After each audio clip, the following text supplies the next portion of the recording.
A ver, no sé si se me oye. ¿Hola? Sí. Perfecto. Es que me han puesto aquí el pinganillo este, que estoy ya con los nervios de que se me va a caer, pero bueno, no me voy a mover mucho.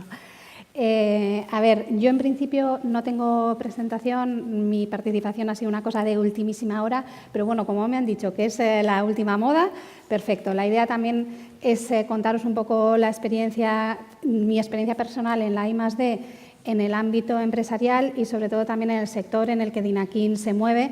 Entonces, pues bueno, creo que un soporte visual pues tampoco es necesario, pero bueno.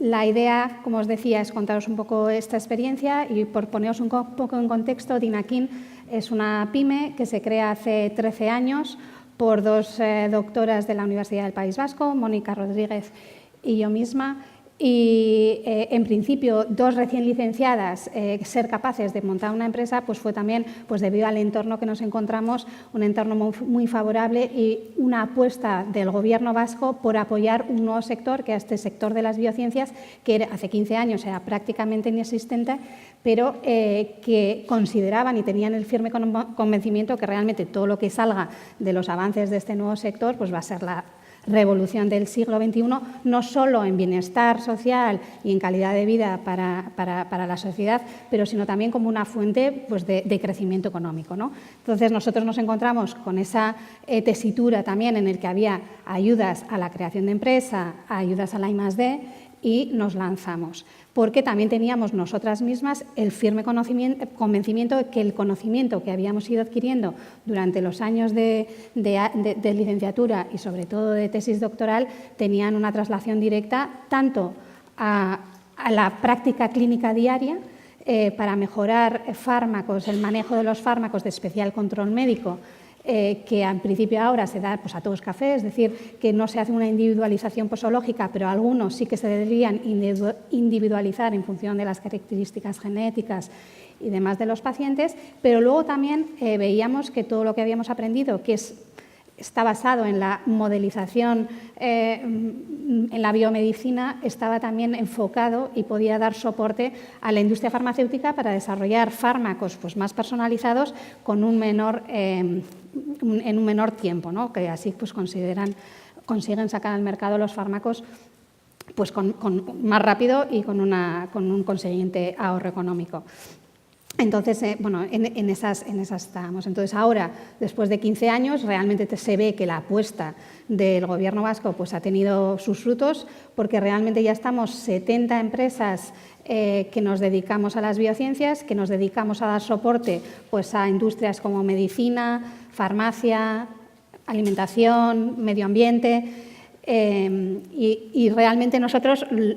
Lo que sí que es verdad es que la I+D ahora en el entorno empresarial y que sí que me gustaría un poco transmitir, que es diferente a la parte académica o a la parte de los centros de investigación, porque realmente nosotros, la mayoría de las empresas que ahora estamos en biociencias, somos empresas pues como Dinakin, somos empresas pequeñas de una media de 10 a 50 empleados, la mayoría investigadores de alta cualificación, pero que solos no podemos hacer una investigación. Entonces, la investigación se hace intentando hacer una convergencia tecnológica y nos juntamos, vamos a decir, con el entorno que se ha creado también, ¿no? Nosotros, las 70 empresas, no estamos solas, sino que hay universidades que hacen transferencia tecnológica, centros de investigación, los propios hospitales. Y entonces, con esos equipos multidisciplinares, tanto de la zona como también empresas de carácter internacional, se crean esos equipos para hacer la I+D.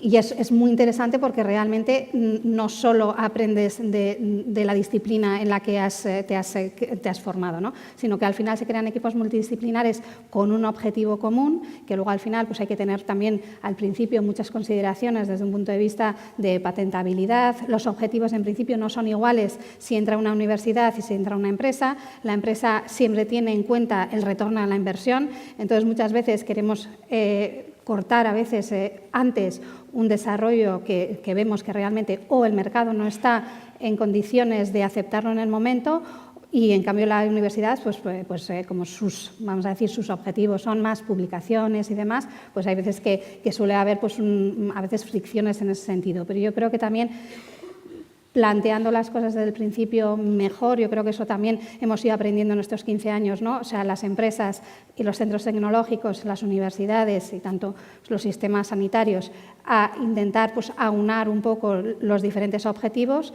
y hacer equipos multidisciplinares y que se cumplan un poco los objetivos de cada uno. Es decir, que si nosotros necesitamos un producto o conseguir conocimiento que luego no podemos, por ejemplo, publicar, hay que dejar eso muy claro porque si no luego las universidades pues puede haber problemas en ese sentido porque nosotros al final vendemos ese conocimiento, ¿no? Entonces hay veces que no te interesa publicar o hasta que pasa un determinado tiempo o lo quieres mantener como secreto industrial. Entonces ese tipo de cosas cuando se crean estos equipos hay que tenerlos muy en cuenta.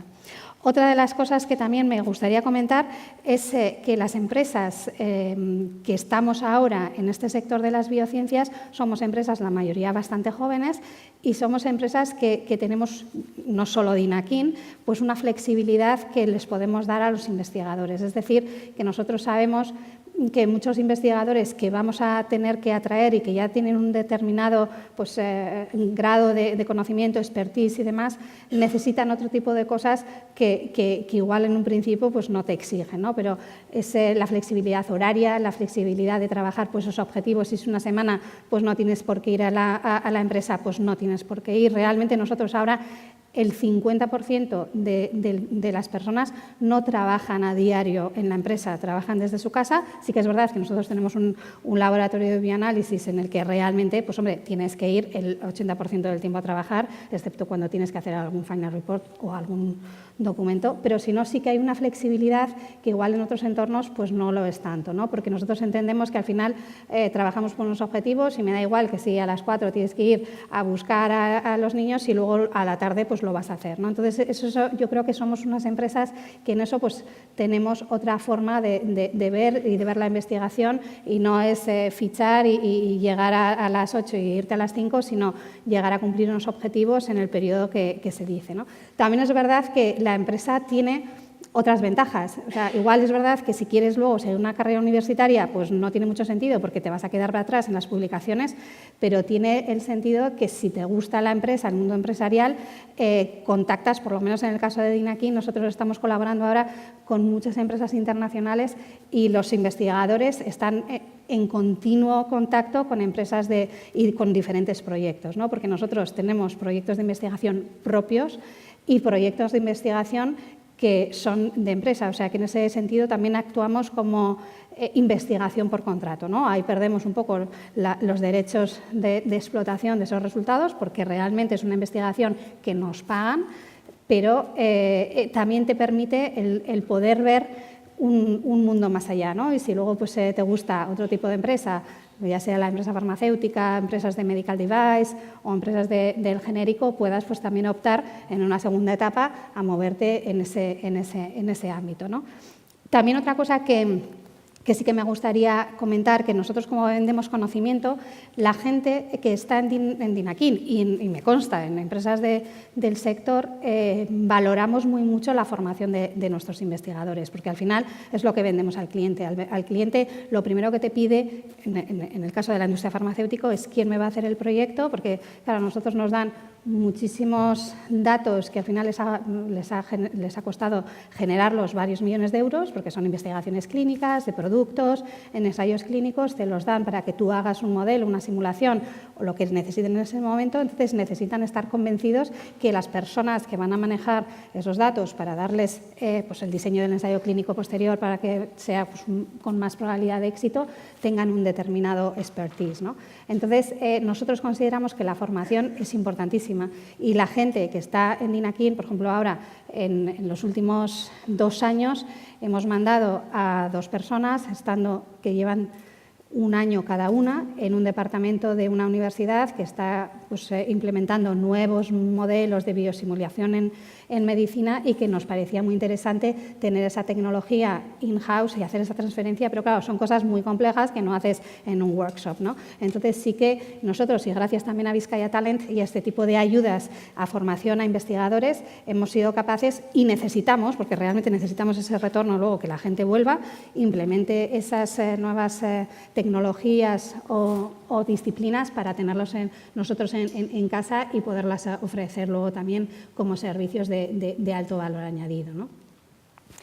Y luego sí que es verdad también que estas empresas, pues bueno, si tienen menos de 10 años, nosotros tenemos 13, son empresas de riesgo. Es decir, muchas empresas que piensan que van a empezar con un proyecto, unas empresas de biociencias tienen pues un riesgo importante de no sobrevivir, ¿no? Realmente hay mucho problema y nosotros que estamos ahora trabajando para empresas farmacéuticas también a nivel nacional y que empezaron como pues, spin-offs, startups de universidades y que tienen un producto muy interesante y con investigadores muy interesantes, pero que han tenido falta de financiación y que han tenido luego que cerrar, ¿no? Y eso pasa en Barcelona, en Madrid y en muchos ámbitos, porque realmente hay veces que el proyecto puede ser interesante y puede ser bueno, pero hay riesgo.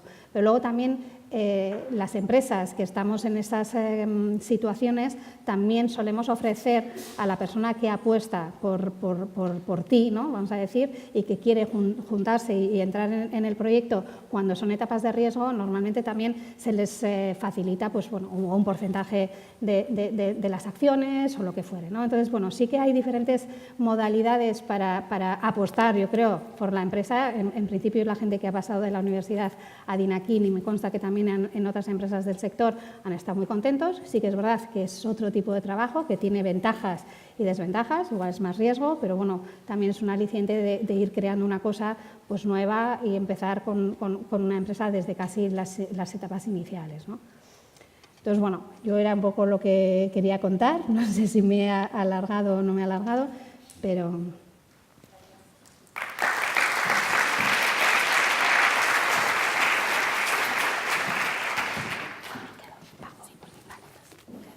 Ah, vale.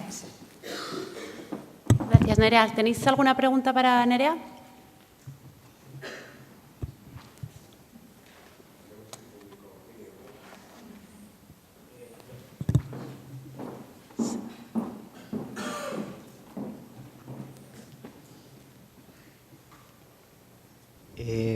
Buenos días. Bueno, mi pregunta va en el sentido de que ¿cuáles son las principales dificultades con las que te has encontrado de cara a formalizar una empresa o algo más allá de la academia? O sea, ¿qué ha sido lo que considerarías destacable o aquello que no se dice nunca, pero que tú consideras importante de eso, de crear una empresa? Sí, yo creo que, a ver, si a mí ahora me dijesen, ¿volverías a montar una empresa? Creo que sí, pero desde luego totalmente diferente a cómo lo hicimos en su día, porque nosotras éramos dos recién doctoradas, no teníamos nada de experiencia con el sector de las biociencias, que encima es un sector que está en continua evolución, y lo que nosotros pensábamos que iba a ser recibido de una manera, pues no lo fue para nada, ¿no? No tuvimos en cuenta un montón de barreras de entrada que íbamos a tener simplemente por ser mujeres y por ser jóvenes, pese a que veníamos pues muy bien formadas y demás. Y luego por ser pequeños, por el riesgo que una empresa farmacéutica, que es el que nos dirigimos, no quería dar ni muestras para analizar en nuestro laboratorio, ni datos a una empresa que no sabía un poco la continuidad, ¿no? Entonces sí que nosotros empezamos de una manera y luego otra de las cosas que fue muy importante es que empezamos sin unos perfiles de empresa, ¿no? O sea, es decir, no teníamos gente económico-financiera que nos ponía como unos objetivos claros de eso del retorno a la inversión, ¿no? Que nosotras, a ver, éramos capaces de hacer un modelo de la pera para predecir cómo iba a ser el fármaco después de 15 días, pero no sabíamos cuánto costaba. O sea que, y nos daba hasta vergüenza, ¿no? No, es que es súper interesante, nos daba hasta vergüenza pedir dinero por el trabajo que estábamos realizando. Entonces, pues bueno, sí que es verdad que eso sería una de las cosas, crear un equipo de empresa con todos los perfiles que se necesitan a posteriori, no ir haciéndolo pues paso a paso. Y otra también, el contrastar, porque nosotros nuestro primer plan de negocio nunca lo hemos llegado a cumplir. O sea, realmente nos hemos tenido que adecuar a las necesidades del mercado y el producto o servicio de mayor valor añadido y que más facturación tenemos hoy en día, no lo teníamos ni contemplado en el primer plan de negocio, ¿no? Entonces, sí que es verdad que también en ese plan de negocio deberíamos haberlo contrastado más y saber bien la financiación que necesitábamos para llegar a los objetivos reales, ¿no? Entonces, eso sería igual un poco. Yo tengo otra pregunta, Andrea. Una de las conversaciones que se está teniendo ahora, que ya apuntaba Virginia, es un poco una realidad que está oculta y es que el 90% de los doctores acaban trabajando en cosas que no tienen que ver con academia, un poco en contra de la idea que se tiene, ¿no? Y entonces, asociado a eso, hay mucha discusión sobre si la formación que se está dando a los doctores en las escuelas y en general durante la tesis es adecuada para su realidad profesional posterior. ¿Tú crees que es responsabilidad del periodo de doctorado ofrecer formación que os facilite la vida y las salidas en otros temas o crees que es algo que debe ser, digamos, autodidacta o posterior a la tesis? Yo creo que igual todas las disciplinas es imposible. Nosotros necesitamos unos perfiles muy, muy concretos que o has trabajado en empresa o no lo tienes, ¿no? Entonces, nosotros sí que hemos optado por diferentes modelos. Gente que se ha contratado recién licenciada y que incluso ha hecho la tesis en DINAKIN o recién doctorados y que les tienes en un periodo nosotros llamamos de ramp up, ¿no? O sea, que les estás formando durante también los primeros años porque es así. Que se podría igual en las empresas del sector tener reuniones con la academia y decir un poco qué necesitamos, igual sí, ¿no? Podría ser interesante. Pero sí que es verdad que nosotros, como no era tan fácil el conseguir esos perfiles, al principio también, como éramos lo que decía, una empresa que no era muy atractiva para investigadores de alto nivel por el riesgo y porque luego al principio tampoco teníamos la capacidad económica de pagar sueldos europeos, pues optamos también por un poco la formación en casa, ¿no? Ahora sí que ya estamos en otra situación y nos interesa, porque claro, coger una persona para formarla 1 o 2 años, sabes que va haciendo cosas y trabajo y demás, pero el trabajo igual que va a ser pues destinado al cliente no lo va a poder hacer. Pero bueno, tienes que adaptarte, pero sí podría ser una idea interesante que vayamos diciendo y luego pues captar. Sería como bueno para las dos partes, un win-win, ¿no? La gente que está en la universidad sabe que, como quien dice, que le vas a coger, ¿no? Que vas a tener. Muy bien, pues gracias, Nerea. ¿Alguna pregunta más? ¿O pasamos al siguiente ponente? Ya está. Muchas gracias, Nerea.